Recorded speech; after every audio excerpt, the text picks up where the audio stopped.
नमस्कार, मैं शैला हिंदी अध्ययन विभाग से CNC PU कॉलेज चित्रदुर्गा।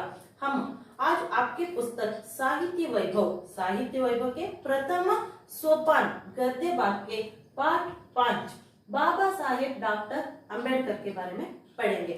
इसके साथ साथ लेखक परिचय, लेखक शांति स्वरूप बौद्ध, इनका परिचय। लेखक परिचय। शांति स्वरूप बौद्ध जी का जन्म 2 अक्टूबर 1949 में फराशा खान पुरानी दिल्ली में हुआ। इनका जन्म 2 अक्टूबर 1949 फराशा खान पुरानी दिल्ली में हुआ। ನಾವು ಇವತ್ತು ಪಾಠ 5 ಬಾಬಾ ಸಾಹೇಬ್ ಡಾಕ್ಟರ್ ಅಂಬೇಡ್ಕರ್. ನಿಮ್ಮ ಪುಸ್ತಕದಲ್ಲಿ ಬಂದಿರುವ ಪಾಠ ಯಾವುದು? ಬಾಬಾ ಸಾಹೇಬ್ ಡಾಕ್ಟರ್ ಅಂಬೇಡ್ಕರ್. ಆ ಪಾಠವನ್ನು ಇವತ್ತು ನೋಡೋಣ. ಅದರ ಜೊತೆಯಲ್ಲಿ ಈ ಪಾಠದ ಲೇಖಕರಾಗಿರುವ ಶಾಂತಿ ಸ್ವರೂಪ್ ಬೌದ್ಧ ಇವರ ಪರಿಚಯ, ಅಂದ್ರೆ ಇವರ ಜೀವನದ ಬಗ್ಗೆ ಸ್ವಲ್ಪ ವಿಷಯವನ್ನ ತಿಳ್ಕೊಳ್ಳೋಣ. ಶಾಂತಿ ಸ್ವರೂಪ್ ಬೌದ್ಧ ಹುಟ್ಟಿದ್ದು 2 ಅಕ್ಟೋಬರ್ 1949 ಫರಾಶಾ ಖಾನ್ ಪುರಾನಿ ದಿಲ್ಲಿ, ಇಲ್ಲಿ ಇವರು ಜನ್ಮವನ್ನು ತಾಳಿದ್ರು. ಇವರ ತಾಯಿ ಭುರಿಯಾ ದೇವಿ. ಇವರ ತಾಯಿ ಯಾರ ತಾಯಿ? ಲೇಖಕರಾದ ಶಾಂತಿ ಸ್ವರೂಪ್ ಬೌದ್ಧ ಅವರ ತಾಯಿ ಭುರಿಯಾ ದೇವಿ. ಇವರ ತಂದೆ ಪರಿಣಿಭೂತ್ ಲಾಲ್ ಹರಿಶ್ಚಂದ್ರ ಮೌರ್ಯ. ಇವರು ಲೇಖಕರ ತಂದೆ परिणीभूत लाल हरिश्चंद्र मौर्य. लेखक के माता भुरिया देवी और पिता परिणीभूत लाल हरिश्चंद्र मौर्य. इनके साथ साथ इन्होंने धर्म के बारे में बहुत विषय जानते थे. इसके साथ साथ इन्होंने ऑस्ट्रेलिया, अपने विशेष स्वरूप से ऑस्ट्रेलिया, इंग्लैंड, फ्रांस आदि देशों की धर्म यात्रा के लिए गए थे. धर्म यात्रा करने के लिए कहाँ गए थे? ऑस्ट्रेलिया, इंग्लैंड, फ्रांस आदि देशों का दर्शन किए थे. कौन? लेखक शांति स्वरूप बौद्ध. 21 वर्ष के सेवा काल के पश्चात आप सरकारी नौकरी को ठुकराकर सांस्कृतिक, साहित्यिक, सामाजिक सुधार की क्रांति के लिए समर्पित है. 21 वर्ष में इन्होंने सरकारी काम को ठुकराकर क्या करते थे? सांस्कृतिक, साहित्यिक, सामाजिक सुधार के बारे में क्रांति करने के लिए अपना सारा जीवन समर्पित कर दिया. ಇವರ 21 ವರ್ಷ ಸರ್ಕಾರಿ ಕೆಲಸವನ್ನು ಮಾಡಿಬಿಟ್ಟು, ಅದನ್ನ ಸರ್ಕಾರಿ ಕೆಲಸವನ್ನು ಬಿಟ್ಬಿಟ್ಟು ತಮ್ಮನ್ನ ಸಾಹಿತ್ಯ, ಸಂಸ್ಕೃತಿ, ಸಾಮಾಜಿಕ ಸುಧಾರಣೆ ಕೆಲಸಗಳಿಗೆ अर्पणೆಯನ್ನ ಮಾಡಿಕೊಂಡ್ರು. आपकी सामाजिक एवं साहित्यिक सेवाओं के लिए अनेक संस्थाओं ने इनको सम्मान किए थे. ಕೆಲವು ಇವರು ಏನು ಸಾಮಾಜಿಕ ಸುಧಾರಣೆಗಳನ್ನ ಮಾಡ್ತಾ ಇದ್ರು, ಸಮಾಜದ ಬಗ್ಗೆ ತಮ್ಮ ಕವಿತೆಗಳಲ್ಲಿ ಇಲ್ಲ ತಮ್ಮ ಕಥೆಗಳಲ್ಲಿ ಬರೀತಾ ಇದ್ರು. ಇದನ್ನ ನೋಡಿ ಕೆಲವು ಸಂಸ್ಥೆಗಳು ಇವರಿಗೆ ಸನ್ಮಾನವನ್ನ ಮಾಡ್ತಾ ಇದ್ರು. आपकी महत्वपूर्ण रचनाएं, आपकी मतलब यहाँ लेखक शांति स्वरूप बौद्ध के रचनाएं है महाबोधि, राहुल, संस्कृत्यान, बोध गया, सारानाथ, भीम जीवनी, अशोका आदि. प्रस्तुत जीवनी में डॉक्टर भीमराव अंबेडकर के संघर्षपूर्ण जीवन का सजीव एवं मार्मिक चित्रण है. उन्होंने जीवन की कठिन परिस्थितियों से जूझते हुए अपनी शिक्षा पूरी की. वंचित एवं पीड़ित समाज को जागरूक करना एवं अनेक अधिकारों के प्रति सचेत करना ही उनके जीवन का मूल ध्येय रहा. अंबेडकर के मूल मंत्र है शिक्षा, संगठन एवं संघर्ष से विद्यार्थियों को भली भांति परिचित कराने के उद्देश्य से इस जीवनी को संकलित किया गया है. हम अब आपके पुस्तक में लेखक शांति स्वरूप बौद्ध ने लिखे हुए बाबा साहेब डॉक्टर अंबेडकर के बारे में पढ़ेंगे. इनका जीवन बहुत संघर्षपूर्ण था. और इसके साथ साथ बहुत इन्होंने अपने जीवन में बहुत कठिन परिस्थितियों को जूझते हुए शिक्षा को पूरी कर दिए थे। वंचित एवं पीड़ित समाज को, हमारा समाज बहुत पीड़ित हुआ था, इस समाज को जागरण करने के लिए इन्होंने डॉक्टर अंबेडकर ने अपना सारा जीवन समर्पित किए थे। हम इनको बाबा साहेब डॉक्टर अंबेडकर को हमारे संविधान शिल्पी कहते हैं। ನಾವು ಬಾಬಾ ಸಾಹೇಬ್ ಅಂಬೇಡ್ಕರ್ ಬಗ್ಗೆ ತಿಳ್ಕೊಂಡಿದ್ದೀವಿ, ಎಲ್ಲರಿಗೂ ಇವರ ಹೆಸರು ಚಿರಪರಿಚಿತ. ಏನಕ್ಕಂದ್ರೆ ಸಂವಿಧಾನದ ಶಿಲ್ಪಿ, ನಮ್ಮ ಸಂವಿಧಾನದ ಶಿಲ್ಪಿ ಯಾರು? Doctor B R Ambedkar. ಇವರು ನಮ್ಮ ಸಂವಿಧಾನ ಹೇಗಿರಬೇಕು, ನಾವು ಯಾವುದು ಕಾನೂನುಗಳಿಂದ ಮುಂದುವರಿಬೇಕು ಅನ್ನೋದನ್ನ ಇವರು ಬರೆದಿದ್ದಾರೆ. ಅದರ ಪ್ರಕಾರನೇ ನಮ್ಮ ಸಂವಿಧಾನ ನಡೀತಾ ಇದೆ. अब हम देखेंगे बाबा साहेब डॉक्टर अंबेडकर के जीवन के बारे में. ಈಗ ನಾವು ನೋಡೋಣ ಬಾಬಾ ಸಾಹೇಬ್ ಡಾಕ್ಟರ್ ಅಂಬೇಡ್ಕರ್ ಅವರ ಜೀವನದ ಬಗ್ಗೆ, ಅವರ ತಂದೆ ತಾಯಿ ಬಗ್ಗೆ ಮತ್ತು ಅವರು ಶಿಕ್ಷಣವನ್ನ ಪಡೆಯೋದಕ್ಕೆ ಏನೆಲ್ಲ ಕಷ್ಟವನ್ನು ಅನುಭವಿಸಿದರು, ನಮ್ಮ ಸಮಾಜದಲ್ಲಿ ಏನೆಲ್ಲ ಕಷ್ಟವನ್ನು ಅನುಭವಿಸಿದರು ಅನ್ನೋರ ಬಗ್ಗೆ ಓದೋಣ. महापुरुष राजमहलों में ही नहीं खेत खलिहानों में भी जन्म लेते हैं. महापुरुष राजमहलों में ही नहीं खेत खलिहानों में भी जन्म लेते हैं. ऊंची जातियों में ही नहीं, वे कभी कभी निम्न जाति में भी पैदा होते हैं. हम महापुरुष कहते हैं, वे महापुरुष उच्च जाति में ही नहीं निम्न जाति में भी पैदा होते हैं. ನಾವು ಏನು ಮಹಾನ್ ವ್ಯಕ್ತಿಗಳು ಅಂತ ಕರಿತೀವಿ ಅವರೆಲ್ಲರೂ ಬಡತನದ ಮನೆಯಲ್ಲಿ ಹುಟ್ಟಿರ್ತಾರೆ, ಅದರ ಜೊತೆ ಕೆಳ ಜಾತಿಯಲ್ಲೂ ಹುಟ್ಟಿರ್ತಾರೆ. ಅದೇ ಪ್ರಕಾರ ಬಾಬಾ ಸಾಹೇಬ್ ಅಂಬೇಡ್ಕರ್ ಅವರು ಕೆಳ ಜಾತಿಯಲ್ಲಿ ಹುಟ್ಟಿದರು. ಕೆಳ ಜಾತಿಯಲ್ಲಿ ಹುಟ್ಟಿ ಏನೆಲ್ಲ ತೊಂದರೆಗಳನ್ನ ಅನುಭವಿಸಿ ಶಿಕ್ಷಣವನ್ನ ಪಡಿತಾರೆ ಅನ್ನೋದು ಈ ನಿಮ್ಮ ಪುಸ್ತಕದ ಈ ಪಾಠದಲ್ಲಿ ಇರೋದು. ऊंची जातियों में ही नहीं, वे कभी कभी निम्न जाति में भी पैदा होते हैं. महापुरुष ऊंची जाति में नहीं, कभी कभी निम्न जाति, ಅವರು ತುಂಬಾ ಉನ್ನತವಾದ ಜಾತಿಯಲ್ಲಿ ಅಲ್ಲ, ಕೆಳವರ್ಗದ ಜಾತಿಯಲ್ಲೂ ಹುಟ್ಟಿರ್ತಾರೆ. ಈಗ ಜಾತಿ ಹುಟ್ಟೋದಕ್ಕೆ ಏನು ಕಾರಣ ಅಲ್ಲ, ಹುಟ್ಟಿ ಆದ್ಮೇಲೆ ಜಾತಿ ಬರೋದು, ಆಮೇಲೆ ಅವರು ಮಹಾಪುರುಷರಾಗಿ ಹೊರ ಬರ್ತಾರೆ. इस बात को अच्छी तरह समझने के लिए हमें डॉक्टर बी आर अंबेडकर के जीवन चरित्र पर दृष्टि डालनी होगी. किस बात को? महापुरुष ऊंचे जाति में नहीं निम्न जाति में पैदा होते हैं. इस बात को हम समझने के लिए बाबा साहेब की जीवन के बारे में हम समझ लेना चाहिए. ಏನು ಮಹಾಪುರುಷರು ಉನ್ನತ ವರ್ಗದ ಜಾತಿಯಲ್ಲಿ ಅಲ್ಲ, ಕೆಳವರ್ಗದ ಜಾತಿಯಲ್ಲಿ ಹುಟ್ಟುತ್ತಾರೆ ಅನ್ನೋದಕ್ಕೆ ಇವರು ಉತ್ತಮವಾದಂತಹ ಉದಾಹರಣೆ. ಯಾರು? B R Ambedkar. Doctor B R Ambedkar का जन्म 14 अप्रैल 1891 में रामजी सूबेदार के घर में माता भीमाबाई के कोख से हुआ. ಇವರು ಹುಟ್ಟಿದ್ದು ಏಪ್ರಿಲ್ 14 1891 ರಾಮ್ಜಿ ಸುಬೇದಾರ್ ಅವರ ಮನೆಯಲ್ಲಿ ಭೀಮಾಬಾಯಿಯವರ ಹೊಟ್ಟೆಯಿಂದ, ಅವರ ಗರ್ಭದಿಂದ ಹುಟ್ಟಿದರು. ಇವರು ಹುಟ್ಟಿದ್ದು ಯಾವಾಗ? 1891 ಏಪ್ರಿಲ್ 14. ಇವರ ತಂದೆ ರಾಮ್ಜಿ, ತಾಯಿ ಭೀಮಾಬಾಯಿ. इनके पिता रामजी और माता भीमाबाई.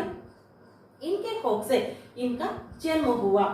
उस समय रामजी सूबेदार माहू नामक छावनी में सैनिक के पद पर थे. उस समय अंबेडकर जन्म लेने के समय इन्होंने एक सूबेदार के काम करते थे. सूबेदार होकर सैनिक के पद पर काम करते थे. ಇವರು ಸುಬೇದಾರರಾಗಿ ಸೈನಿಕರ ವರ್ಗದಲ್ಲಿ ಕೆಲಸವನ್ನು ಮಾಡ್ತಾ ಇದ್ರು. ಇವರ ತಂದೆ ರಾಮ್ಜಿ. उस समय वे महाराष्ट्र के महार जाति से संबंध रखते थे. इनका संबंध किससे था? महार जाति से. महाराष्ट्र की महार जाति से.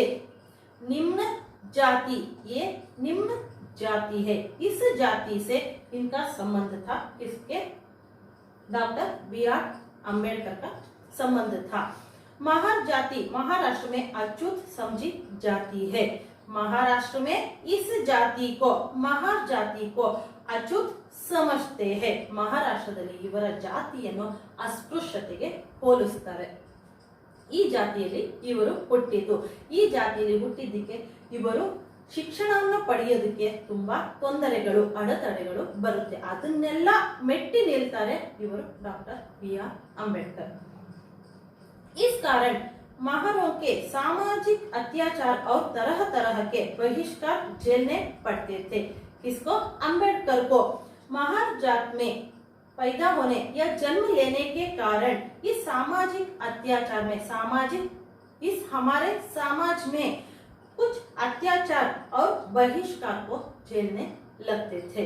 ಇವರಿಗೆ ತುಂಬಾ ನಮ್ಮ ಸಮಾಜದಲ್ಲಿ ಏನು ಕೆಳವರ್ಗದ ಜಾತಿಯನ್ನ ಅಸ್ಪೃಶ್ಯತೆ ಅಂತ ಕರೀತಾರೆ, ಆ ಜಾತಿಯಲ್ಲಿ ಇವರು ಹುಟ್ಟಿದ್ದಕ್ಕೆ ತುಂಬಾನೇ ತೊಂದರೆಗಳನ್ನ ಅನುಭವಿಸಿದ್ರು, ಕೆಲವು ಬಹಿಷ್ಕಾರಗಳನ್ನ ಅನುಭವಿಸಿದ್ರು। ಬಹಿಷ್ಕಾರ ಅಂದ್ರೆ ಶಾಲೆಯಿಂದ ಹೊರಗಡೆ ಕುತ್ಕೊಂಡು, ಕ್ಲಾಸ್ ರೂಮ್ ಇಂದ ಹೊರಗಡೆ ಕುತ್ಕೊಂಡು ಓದೋದು, ನೀರನ್ನು ಮುಟ್ಟೋದಕ್ಕೆ ಕೊಡ್ತಿರ್ಲಿಲ್ಲ, ಈ ತರ ಕೆಲವು ಅಡಚಣೆಗಳು ಇವರ ಜೀವನದಲ್ಲಿ ಬರುತ್ತೆ। जन्म के समय डॉक्टर अम्बेडकर का नाम भीमराव रखा गया। जन्म के समय, इनके जन्म होने के बाद इनका नाम क्या रखा गया? भीमराव रखा गया। मगर परिवार वाले उन्हें भीवा कहकर पुकारते थे। ಇವರು ಹುಟ್ಟಿದಾಗ ಇವರ ಹೆಸರು ಭೀಮರಾವ್ ಅಂತ ಇಟ್ಟಿದ್ರು, ಆದ್ರೆ ಇವರಿಗೆ ಮನೆಯವರೆಲ್ಲರೂ ತುಂಬಾ ಪ್ರೀತಿಯಿಂದ ಭೀವಾ ಅಂತ ಕರೀತಾ ಇದ್ರು। भीवा को बचपन से ही छूत छात का कटु अनुभव सहना करना पड़ता था। बचपन से ही इन्होंने छूत छात का कुछ अनुभव सहते थे। उन दिनों अछूतों के लिए मंदिरों, कुएं की तरह पाठशाला के भी दरवाजे बंद थे। उन दिनों अम्बेडकर जन्म लेने के कुछ साल के बाद, उस दिन हमारे समाज में इनको अछूत लोगों को मंदिरों, कुएं और पाठशाला के अंदर आने के लिए नहीं देते थे। ಇವರಿಗೆ ಏನು ಇವರು ಅಸ್ಪೃಶ್ಯ ಜಾತಿಯಲ್ಲಿ ಹುಟ್ಟಿದರು ಎಂಬ ಕಾರಣಕ್ಕೆ ಇವರನ್ನ ದೇವಸ್ಥಾನಗಳಲ್ಲಿ ಕರ್ಕೊಂತಾ ಇರಲಿಲ್ಲ, ಬಾವಿ ನೀರು ಮುಟ್ಟೋದಕ್ಕೆ ಬಿಡ್ತಿರ್ಲಿಲ್ಲ। ಇದರ ಜೊತೆ ಜೊತೆ ಕ್ಲಾಸ್ ರೂಮ್ ಅಲ್ಲೂ ಇವರನ್ನ ಒಳಗಡೆ ಕರ್ಕೊಂತಾ ಇರಲಿಲ್ಲ। ಇದನ್ನೆಲ್ಲ ಮೆಟ್ಟಿ ಇವರು ಶಿಕ್ಷಣವನ್ನು, ಉನ್ನತವಾದಂತಹ ಶಿಕ್ಷಣವನ್ನ ಪಡಿತಾರೆ। मगर सेना में इन सामाजिक नियमों की कठोरता में कुछ ढील थी। मगर सेना में इन सामाजिक नियमों की कठोरता में कुछ ढील थी। बहुत कठिनाई से ही सही पर भीवा का सैनिक स्कूल में प्रवेश हो गया। बहुत कठिनाइयों से ही इनका सैनिक स्कूल में ದಾಖಿಲ್ ಹೋಗಯ। ತುಂಬಾ ಕಠಿಣತೆಯಿಂದ, ತುಂಬಾ ನಿಯಮಗಳನ್ನ ಮೀರಿ ಇವರು ಸೈನಿಕ ಶಾಲೆಯಲ್ಲಿ ದಾಖಲಾತಿಯನ್ನ ಹೊಂದಿದರು। प्रवेश तो हो गया मगर सामाजिक भेदभाव और छूत छात ने भीवा का पीछा नहीं छोड़ा। प्रवेश तो हो गया लेकिन हमारे समाज में इस लोगों को क्या कुछ नियम था, उसका पीछा नहीं छोड़ा। ಸ್ಕೂಲ್ಗೇನೋ ದಾಖಲಾತಿ ಆದ್ರು, ಆದ್ರೆ ಅಲ್ಲಿ ಸ್ಕೂಲಿಗೆ ಸೇರಿದಾಗ ಅಲ್ಲಿ ಏನು ನಿಯಮಗಳಿತ್ತು ಅದು ಅವರಿಗೆ ಹಿಂದೆ ಬಿಡ್ಲಿಲ್ಲ, ಅಂದರೆ ಅವರಿಗೆ ಅಲ್ಲಿ ಕೂರೋದಕ್ಕೂ ಬಿಡ್ತಾ ಇರಲಿಲ್ಲ, ತುಂಬಾ ತೊಂದರೆಯನ್ನ ಶಾಲೆಯಲ್ಲಿ ಕೊಡ್ತಾ ಇದ್ರು। बालक भीवा को अपने बैठने का टाट अपने साथ घर से ही ले जाना पड़ता था। बालक भीवा, भीवा भीमराव अंबेडकर, भीवा को अपने बैठने का टाट अपने घर से ही ले जाना पड़ता था। ಏನು ಕುತ್ಕೊಳ್ಳೋದಕ್ಕೆ ಅವನಿಗೆ ಏನು ಬಟ್ಟೆ ಬೇಕಿತ್ತು, ಆ ಬಟ್ಟೆನ ತನ್ನ ಮನೆಯಿಂದನೇ ಅವನು ತಗೊಂಡು ಹೋಗಿ ಕುತ್ಕೋಬೇಕಿತ್ತು, ಈ ತರ ಕೆಲವು ನಿಯಮಗಳು ಇತ್ತು। पाठशाला में उन्हें कक्षा के भीतर अन्य विद्यार्थियों के साथ बैठने की मनाही थी। पाठशाला में उन्हें कक्षा के भीतर अन्य विद्यार्थियों के साथ बैठने के लिए न मना थी। ಇವರು ಎಲ್ಲಾ ವಿದ್ಯಾರ್ಥಿಗಳ ಜೊತೆಯಲ್ಲಿ ಕೂತ್ಕೊಳ್ತಾ ಇಲ್ಲ, ಇವರಿಗೆ ಒಬ್ಬರಿಗೆ ಹೊರಗಡೆ ಕೂರಿಸ್ತಾ ಇದ್ರು। सारे विद्यार्थी के साथ इनको नहीं बिठाते थे, अकेले बैठते थे। कहां पर? सामाजिक अत्याचारों की निर्दयता देखकर वे अपनी कक्षा के बाहर सब छात्रों के जूते के बीच दरवाजे के बाहर बैठते थे। इन्होंने अंबेडकर सारे विद्यार्थियों के जूते के बाहर बैठते थे और वे सामाजिक अत्याचारों की निर्दयता देखिया। भीमराव को पानी के घड़े को भी छूने की इज्जत नहीं थी। भीमराव को उनके स्कूल में पानी का घड़ा रहता था, उसको छूने को नहीं इज्जत था। ಏನು ಶಾಲೆಯಲ್ಲಿ ನೀರು ಕುಡಿಯೋದಕ್ಕೆ ಏನು ಮಡಿಕೆಯನ್ನ ಇಟ್ಟಿದ್ರು ಅದು ಮುಟ್ಟೋ ಹಾಗೆ ಇರಲಿಲ್ಲ ಭೀಮರಾವ್। ಏನಕ್ಕೋಸ್ಕರ ಅವರು ಅಸ್ಪೃಶ್ಯದ ಜಾತಿಯಲ್ಲಿ ಹುಟ್ಟಿದ್ದಾರೆ ಅನ್ನೋ ಒಂದೇ ಕಾರಣಕ್ಕೆ। इज्जत नहीं थी। कारण यह था कि अछूतों के छू लेने से घड़ा का जल भ्रष्ट हो जाता है। अछूत छूने से घड़ा का सारा पानी भ्रष्ट हो जाता है, इसलिए उस घड़े को अंबेडकर छूते नहीं थे। चाहे कितनी भी प्यास लगे, बेशक प्यास के मारे मरे प्राण ही क्यों न निकल जाए, मगर प्यासा अछूत घड़ा से पानी लेकर नहीं पी सकता था। चाहे कितनी भी प्यास लगे, अंबेडकर को चाहे कितनी भी प्यास लगे, लेकिन अंबेडकर जाकर उस घड़े से पानी नहीं निकाल सकते थे। किसी चपरासी की कृपा हो गई, किसी स्कूल के चपरासी की कृपा हो गई तो पानी मिल जाता था। वो भी उस स्कूल के चपरासी मन करने से। ಆ ಸ್ಕೂಲಿನ ಜವಾನರಾದವರು ಏನಾದ್ರೂ ಮನಸ್ಸು ಮಾಡಿ ಹೋಗ್ಲಿ ಅಂತ ನೀರು ಕೊಟ್ರೆ ಅಂಬೇಡ್ಕರ್ ಅವರಿಗೆ ನೀರು ಸಿಗ್ತಾ ಇತ್ತು, ಇಲ್ಲ ಅಂದ್ರೆ ಅದು ಸಿಗ್ತಾ ಇರಲಿಲ್ಲ। नहीं तो घर आकर ही पानी पीना पड़ता था। ಮನೆಗೆ ಹೋಗ್ಬಿಟ್ಟೆ ನೀರು ಎಷ್ಟು ಬಾಯಾರಿಕೆ ಆಗಿದರೂ ಆ ಶಾಲೆಯಲ್ಲಿ ಸ್ಕೂಲಿನಲ್ಲಿ ಇರುವಂತಹ ನೀರನ್ನ ಇವರು ಕೊಡ್ತಾ ಇರಲಿಲ್ಲ, ಮನೆಗೆ ಹೋಗಿ ನೀರನ್ನ ಕುಡಿಬೇಕಿತ್ತು। रामजी सूबेदार शिक्षा और अनुशासन का महत्व भाली प्रकार जानते थे। रामजी सूबेदार इसके बारे में बहुत कुछ जानते थे। उन्होंने भीमराव को भी इसका महत्व अच्छी तरह समझाया। शिक्षा का महत्व कौन? रामजी सूबेदार बहुत जानते थे। इस शिक्षा के बारे में अपने पुत्र ಅಂಬೇಡ್ಕರ್ को भी समझाए। ಏನು ಶಿಕ್ಷಣದಿಂದ ನಮ್ಮ ಜಾತಿ ಏನು ಕೆಳವರ್ಗದ ಜಾತಿ ಮೇಲಿನ ಸ್ಥಾನಕ್ಕೆ ಹೋಗ್ಬೇಕಂದ್ರೆ ನಾವು ಒಳ್ಳೆ ಅಧಿಕಾರಿ ಆಗಿರಬೇಕು ಅಂತ ಅದನ್ನೆಲ್ಲ ತಂದೆ ರಾಮ್ಜಿ ಅಂಬೇಡ್ಕರ್ ಅವರಿಗೆ ತಿಳಿಸ್ತಾ ಇದ್ರು। समझाया। यही कारण है कि सब प्रकार के अत्याचार, अनाचार और भेदभाव सहन करने के भी वे शिक्षा प्राप्त करने में जुट रहे। इस कारण से शिक्षा के बारे में सब कुछ जानते थे। शिक्षा पाने से हमारा क्या जात है वो ऊपर जा सकता है, इसको समझकर इन्होंने समाज में क्या कुछ चलता था, अत्याचार, अनाचार, भेदभाव सब कुछ सहन कर इन्होंने हमारे संविधान की शिल्पी बने। ಇವರು ಶಿಕ್ಷಣದ ಬಗ್ಗೆ ತುಂಬಾನೇ ತಿಳ್ಕೊಂಡಿದ್ರು। ಶಿಕ್ಷಣದಿಂದ ನಾವು ಉನ್ನತ ಸ್ಥಾನಕ್ಕೆ ಹೋದ್ರೆ ನಮಗೆ ಎಲ್ಲರೂ ಮರ್ಯಾದೆ ಕೊಡ್ತಾರೆ ಅನ್ನೋದು ಅವರ ತಂದೆ ರಾಮಜಿ ಅವರು ತಿಳಿಸಿದ್ರು। ಅದರಿಂದ ಸಮಾಜದಲ್ಲಿ ಎಷ್ಟು ಅಡೆತಡೆಗಳು ಬಂದ್ರು ಅವರು ಅಲ್ಲೇ ನಿಂತ್ಕೊಂಡಿಲ್ಲ, ಮುಂದುವರಿತಾ ಹೋದ್ರು। ಆ ಅಡೆತಡೆಗಳನ್ನ ತುಳಿದು ಮುಂದೆ ಹೊರಟರು। भीमराव हाई स्कूल में पहुंचे तो छूतछात की काली छाया उनके साथ यहाँ भी आधम की। भीमराव हाई स्कूल में पहुंचे तो वहां पर भी इस छूतछात की काली छाया उनके साथ वहां पर भी गई। ಅವರಿಗೆ ಏನು ಸ್ಕೂಲಿನಲ್ಲಿ ನಡೀತಾ ಇತ್ತು ಅಸ್ಪೃಶ್ಯತೆ ಅನ್ನೋದನ್ನ ಏನು ಅಲ್ಲಿ ನಡೀತಾ ಇತ್ತು, ಇವರ ಜೊತೆ ಹೈಸ್ಕೂಲಿಗೂ ಅದು ಹೋಯ್ತು। ಹೈಸ್ಕೂಲಿನಲ್ಲೂ ಇವರಿಗೆ ಹಂಗೆ ಕಾಣ್ತಾ ಇದ್ರು। गुरुजी ने एक प्रश्न पूछा। गुरुजी ने हाई स्कूल पर जाने पर गुरुजी ने अंबेडकर को एक प्रश्न पूछा, किसी ने उत्तर नहीं दिया। गुरुजी ने एक सारे विद्यार्थियों को एक प्रश्न पूछा, किसी ने उत्तर नहीं दिया। ಹೈಸ್ಕೂಲಿನಲ್ಲಿ ಹೋದಾಗ ಎಲ್ಲಾ ವಿದ್ಯಾರ್ಥಿಯವರಿಗೆ ಸಂಬಂಧಪಟ್ಟಂತೆ ಒಂದು ಪ್ರಶ್ನೆಯನ್ನ ಅಲ್ಲಿರುವ ಗುರುಜಿ ಕೇಳಿದರು, ಆದರೆ ಯಾರು ಆ ಪ್ರಶ್ನೆಗೆ ಉತ್ತರವನ್ನ ಕೊಡಲಿಲ್ಲ।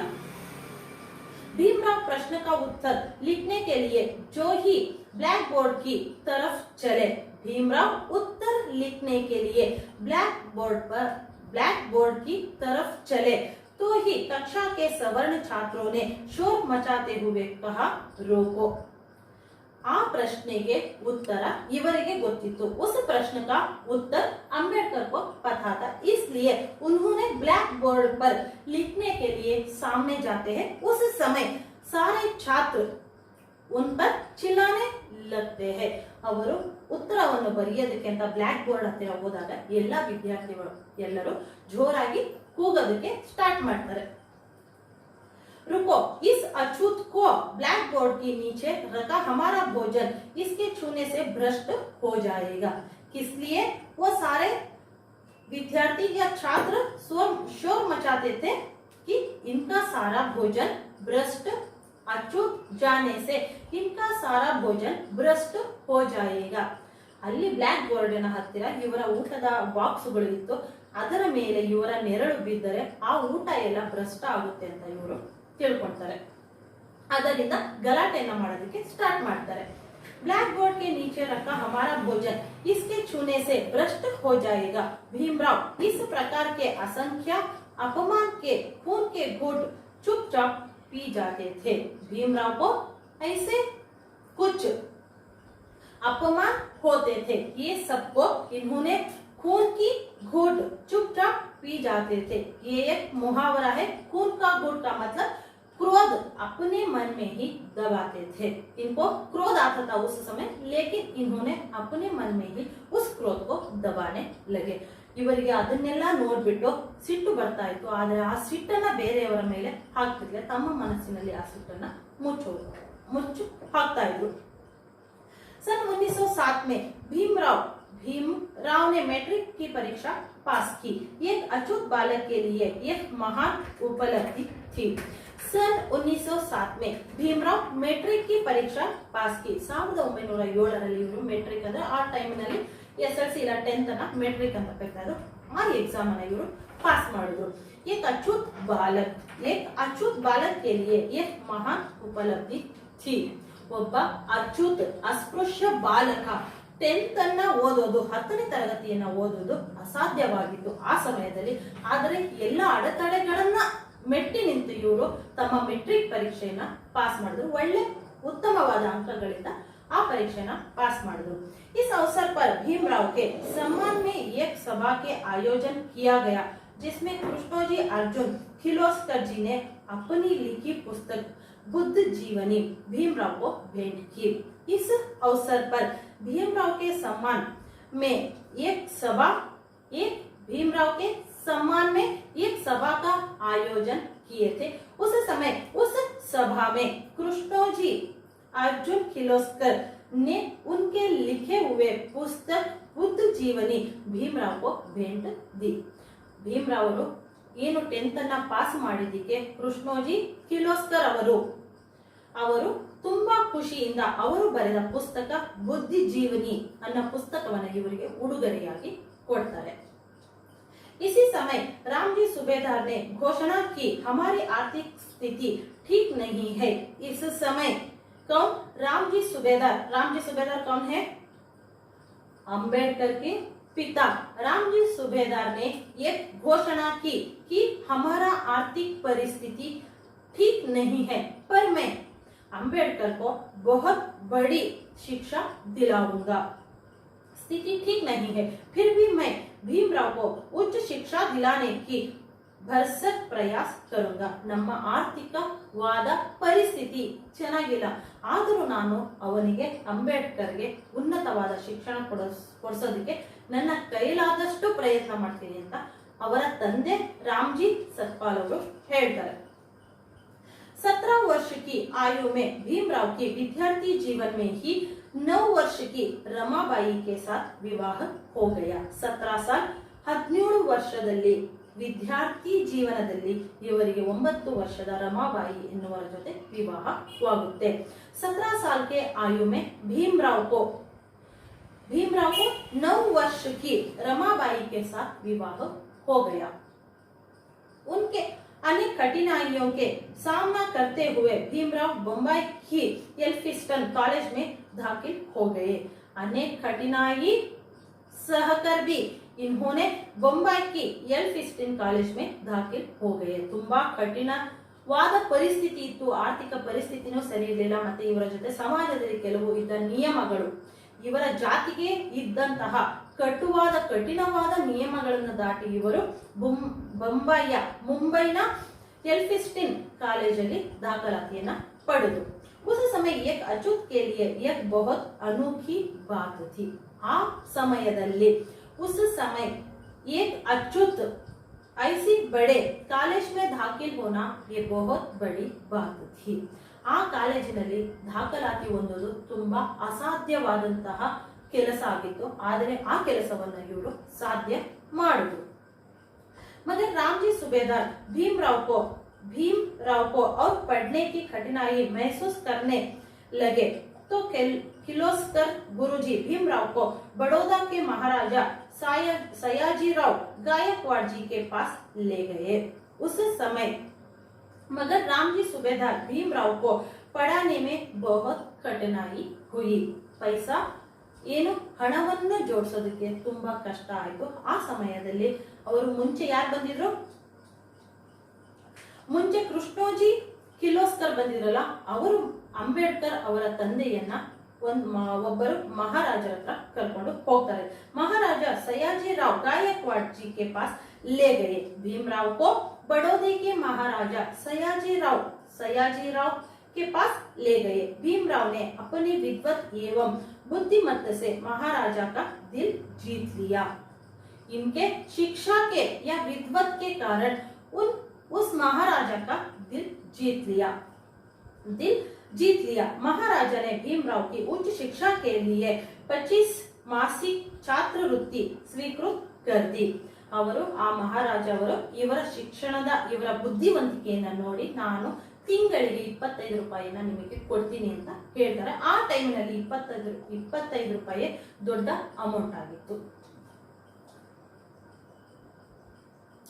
स्वीकृत कर दी. समाज की क्रूर जाति व्यवस्था उन्हें पग पग पर पीड़ा पहुंचाती रही. समाज की क्रूर जाति व्यवस्था उनके लिए पग पग पर ಪೀಡಾ ಪਹੁಂಚಾತಿ ರಹಿ. ಸಮಾಜದಲ್ಲಿರುವ ಉನ್ನತವಾದ ಜಾತಿ ಇವರ ಹೆಜ್ಜೆಗೂ ಅಡೆತಡೆಯನ್ನ ತರೋದಕ್ಕೆ ಸ್ಟಾರ್ಟ್ ಮಾಡಿದ್ರು. वे संस्कृत पढ़ना चाहते थे. कौन? अंबेडकर, बाबा साहेब अंबेडकर संस्कृत पढ़ना चाहते थे, मगर अछूत होने के कारण उन्हें संस्कृत भाषा नहीं पढ़ने दी गई. ಇವರು ಅಚ್ಯುತ ಅಸ್ಪೃಶ್ಯತೆ ಇವರ ಜಾತಿಯ ಕಾರಣದಿಂದ ಸಂಸ್ಕೃತವನ್ನ ಓದೋದಕ್ಕೆ ಇವರಿಗೆ ಬಿಡಲಿಲ್ಲ. ಸಂಸ್ಕೃತವನ್ನ ಮೇಲು ವರ್ಗದ ಜನ ಮಾತ್ರ ಓದೋದು ಅಂತ ಆ ಸಮಾಜದಲ್ಲಿರುವ ಉನ್ನತ ವರ್ಗದವರು ತಿಳ್ಕೊಂಡಿದ್ರು. ಆ ಕಾರಣದಿಂದ ಇವರಿಗೆ ಸಂಸ್ಕೃತವನ್ನು ಓದೋದಕ್ಕೆ ಬಿಡಲಿಲ್ಲ. दृढ़ इच्छा शक्ति के धनी भीमराव ने 1912 में अंग्रेजी और पारसी विषय के साथ बम्बई विश्वविद्यालय से बीए की परीक्षा पास की थी. 1912 अंग्रेजी और पारसी विषय के साथ बम्बई की विश्वविद्यालय में बीए की परीक्षा पास कर दी. 1912 ಇವರು अंग्रेजी इंग्लिश ಮತ್ತು ಪಾರ್ಸಿ ಭಾಷೆಯಲ್ಲಿ बीए ಅನ್ನು ಪಡ್ಕೊಂಡ್ರು. वे बीए की परीक्षा पास करने वाले पहले महर थे. बीए ಏನು ಡಿಗ್ರಿ ಪದವಿಯನ್ನ ಪಡೆಯೋದ್ರಲ್ಲಿ ಮಹರ್ ಜಾತಿಯಲ್ಲಿ ಮೊದಲನೆಯ ವ್ಯಕ್ತಿ ಯಾರು? Doctor BR Ambedkar. Baba Saheb doctor Ambedkar ಮೊದಲಿನವರು ಆಗಿದ್ರು.